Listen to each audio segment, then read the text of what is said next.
Matapos ang mga pangyayari sa unang asterisk train to Busan, kumalat na ng tuluyan ang virus ng mga zombie sa buong Korea. Naging lubha ang kaguluhan sa buong bansa. Mabilis na nawalan ng kontrol ang sitwasyon. Halos buong Korea na ang nasakop. Nagsimula ng tumakas ang mga nakaligtas patungo sa mga daungan. Simula ng kwento. Isang sasakyan ang mabilis na bumibiyahe sa isang maliit na daan sa kagubatan. Papunta na si Jong-sok, kasama ang pamilya ng ate niya, sa daungan. Sasakay sila ng barko para umalis ng Korea. Ngunit may isang lalaking duguan ang humarang sa kanila. Pakiusap siyang dalhin sila ni Jong-sok sa daungan. Pakidala po ang asawa ko at anak ko sa daungan. Ngunit nang makita ni Jong-sok ang mga sugat nito, naghinala siyang nahawa na ito. Pagkatapos mag-alinlangan, nagpas siyang huwag nang makialam. Magpatuloy tayo. Ngunit pagkaalis pa lang ng kaunti ay muli silang pinigilan ng isang babaeng may karga-karga ang bata. Kung natatakot kayo, dalhin niyo na lang sana ang anak namin. Nahaharap sa pakiusap ng babae. Lubhang nag-aalinlangan si Jong-sek, ngunit nagmatigas pa rin siya. Hindi niya pinansin ang pagmamakaawa ng babae at nagpatuloy sa pagmamaneho. Naawa naman ng ate. Sana ay mapapayag ko si Jong-sek na sumama sa kanila. Pero sa ganitong katapusan ng mundo, si Jong-sek ay kaya lang tiyakin ang kaligtasan ng kanyang pamilya. Hindi niya basta-basta matutulungan ng isang taong hindi niya kakilala. Di nagtagal, sina Jong-sek at ang kanyang ate ay nakarating na sa daungan. Sumakay sila sa barkong pangsagip kasama ang iba pa. Malapit na siguro tayo sa Japan. Oo, malapit na. Nang mga sandaling iyon ay may isang sundalong nagmamadaling dumating at sinabihan si Jong-sok. Hindi pala papuntang Japan ang barko, kundi papuntang Hong Kong. Nang marinig iyon ni Jong-sok, nagpas siyang pumunta sa control room para magtanong ng dahilan. Ngunit hindi napansin ng lahat sa sulok ng silid ng barko, na may isang lalaking nakakumot at nangangatog ang buong katawan. Kung hindi magkakamali, isa rin siyang taong may impeksyon. Pagkaalis ng tito niya, walang gana namang nilalaro ng batang lalaki ang bola. Ngunit aksidente, gamulong ang bola niya papalapit sa lalaking naroon kanina. Kukunin na sana ng batang lalaki ang bola, nang may marinig siyang isang malakas na sigaw sa gilid.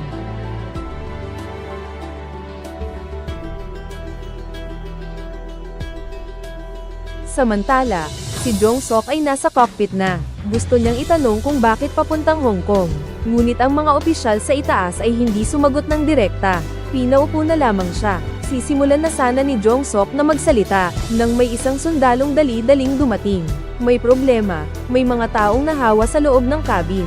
Nang marinig iyon ni Jong-sok, nag-alala siya ng husto, at dali-daling bumalik sa cabin. Sa mga oras na iyon, wala nang tao sa koridor. Puno ng mga mantsa ng dugo ang dingding. Hawak ni Jong-sek ang baril habang papasok siya, habang nag-iingat sa paligid.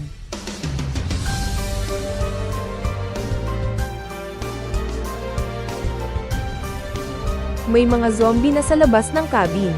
Mukhang malaki ang tsansa na mapahamak na ang mga nasa loob ng cabin. Binuksan ni Jong-sek ang pinto, at tama nga, lahat ng tao sa loob ay nahawa na, nakahiga sa sahig at nanlalamig. Ngunit dahil hindi pa ganap na nahahawakan ng virus ang katawan, pansamantala pa silang hindi nagiging zombie. Nahanap ni Jong-sok ang ate niya sa isang sulok, na walang magawa at yakap-yakap ang anak. Umiiyak at inaalo ito. Nakakalungkot nga lang dahil nahawa na rin ang pamangkin niya, at nasa bingit na ng pagbabago. Sobrang nasaktan din si Jong-sok nang makita ang pamangkin niya. Pero wala na tayong panahon para malungkot ngayon. Kailangan nilang makatakas bago pa tuluyang maging zombie ang mga ito. Hinayla ni Jong-sok ang ate niya palabas. Ngunit hinawakan siya ng pamangkin gamit ang natitirang lakas nito. Hindi kayang iwanan ng ina ang anak. Agad siyang bumitaw kay Jong-sok. Niyakap niya ang anak. Habang nag-aagawan sila, nag-iba na ang anyo ng mga tao sa paligid at naging zombie na. Tumayo at sumugod kay Jong-sok. Wala nang nagawa si Jong-sok kundi gumanti ng putok. Ngunit habang damadami ang mga taong nag-iba ang anyo, nahirapan na ring makasagot si Jong-sok. Naging zombie na rin ang pamangkin niya sa mga oras na iyon. Ngunit ayaw pa rin itong bitawan ng ate niya. Nang mga oras ding iyon ay dali-daling dumating ang bayaw niya na nangunguha ng mga gamit sa labas. Sa huli, namayani pa rin ang katinoan ni Jong-sok kaysa sa emosyon. Mabilis siyang tumakbo palabas at isinara ang pinto. Mahigpit niyang hinawakan ang kanyang nag-iiyaking bayaw. Ang mga tao sa loob ng barko ay isa-isang nagiging zombie. Agad na nalunod ang kanyang kapatid sa mga zombie. dahil sa may mga taong nahawa sa loob ng barkong pantulong. Pinigilan ng mga karatig bansa ang tulong sa Korea, at tuluyan ng isinarado ang Korea. Mula noon, tuluyan ng naging bansa ng mga zombie ang South Korea. Pagkaraan ng 4 na taon, bilang mga refugee na lamang si Jong-sok at ang bayaw niya, ang namamalagi at naghihirap sa Hong Kong. Isang araw, may ilang hindi inaasahang bisita ang pumasok sa silid ni Jong-sok. Walang paabi. Marahas nilang ginaysen si Jong-sok na natutulog. Hoy, gising. Napakasama ng loob ni Zingshi. Ilang suntok at sipa lang, natapos na niya ang 2 basagulero. Habang hahanap siya ng pambabato, pinigilan siya ng leader ng mga basagulero. Hindi kami para makipag-away. Gusto ka raw makausap ng boss namin.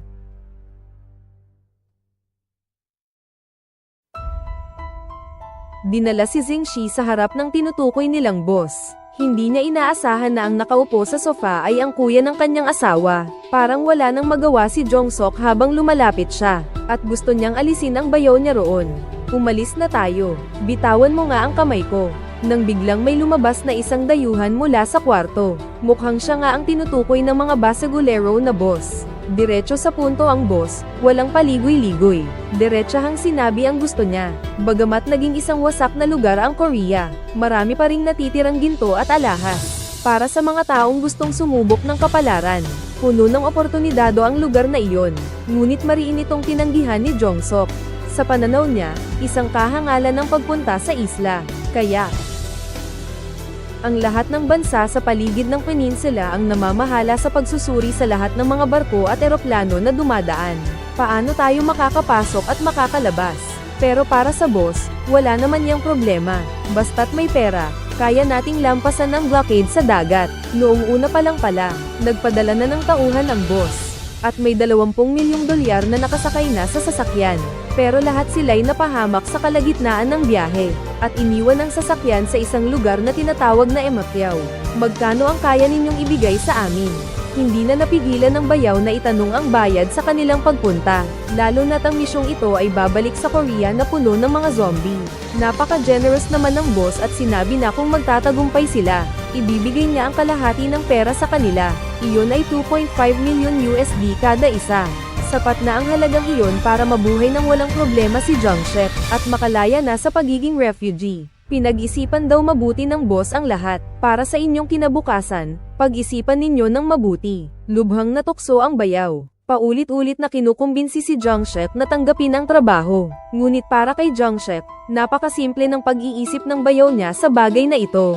Nang makita niyang ayaw paawat ni Jong-shek, agad na sinabi ng bayaw na sana'y hindi na lang siya tinulungan noon pa, para hindi na siya naghihirap ngayon. Basta, ituloy na natin to. Gawin mo na ang gusto mo. Paalam na sa Busan. Maghihiwalay na tayo ng landas. Para bang hindi tayo magkakilala, lalong nag-aapoy ang kuya ko sa sinasabi niya. Dahil sa kalasinggan, aalis na sana siya, pero mayroong isang taong nang iinsulto sa gilid. Napahiya ang kuya ko, sasagupain ko na sana sila, pero pinigilan ako ni Jong-sok. Huwag na ang pera ninyo, umalis na kayo, para mapanatili ang huling dangal. Ibinato pa rin ni Jong-sok ang pera sa may-ari, at ininom ang alak sa isang lagok. Malakas na ibinagsak sa mesa.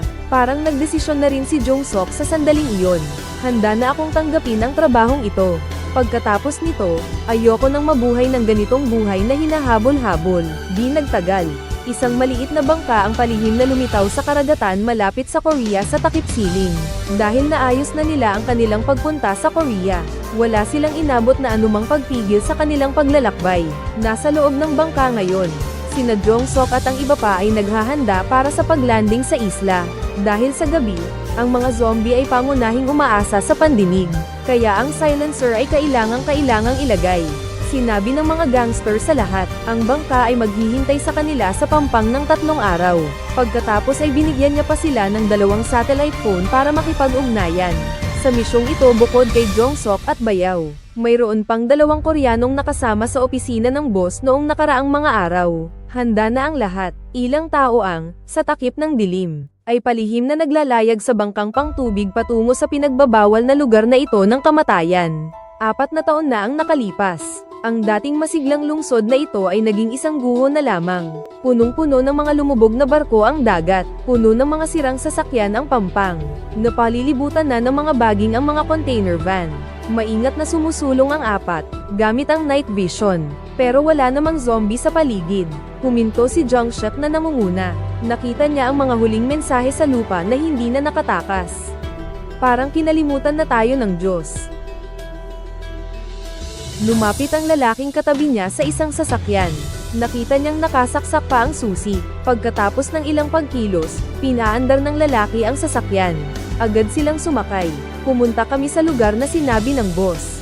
Buti na lang at ang babaeng nagmamaneho ay dating taxi driver sa lugar na ito. Kaya naman pamilyar siya sa daan. Nang makarating kami sa ilalim ng isang flyover, naaktuhan nila ang isang truck na halos kapareho ng paglalarawan. Pinaupo ni Jong-sok ang lahat sa loob ng sasakyan. Siya na lang ang mag-isa ang titingin sa plaka ng truck. Maingat siyang lumapit sa likuran ng truck. Nang maaninag na niya ang plaka ng sasakyan, sa kanya napagtanto na hindi pala iyon ang truck na hinahanap nila. Habang papasok na sana si Jong-sok sa sasakyan, bigla siyang nakarinig ng parang may ingay sa likuran. Agad na lumingon si Jong-sok sa likuran. Mula sa hindi kanayawang exit ng subway station nang gagaling ang ingay. Maingat siyang lumapit sa tabi ng istasyon ng subway. Sumilip siya gamit ang night vision. Agad siyang kinilabutan sa nakita.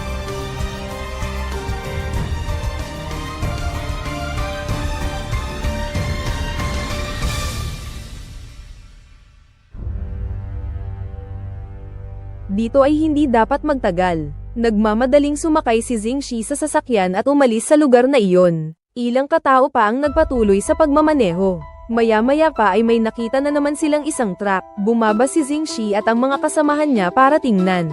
Tunay nga, ang truck na iyon ang kanilang hinahanap. Hindi na napigilan ng bayaw ang pagbukas ng pinto ng sasakyan para silipin.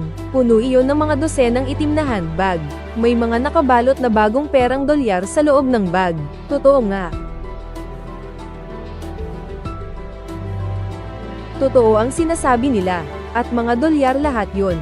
Pagkatapos makasiguro, nagdesisyon ng ilan na agad na imaneho ang truck pabalik ng daungan. Ngunit nang makarating na ang lalaki sa harapan ng sasakyan ay nabigla siya sa kanyang nakita. Mayroong pala isang zombie na nakaupo sa driver's seat. Mukhang siya na ang huling nahawa. Matagal na ring patay. Binuksan ng bayaw ko ang pinto ng sasakyan. Mag-aalis na sana ng seatbelt para ibaba ang zombie. Pero hindi inaasahan na biglang damilat ang natutulog na zombie. At sinugod ang bayaw ko.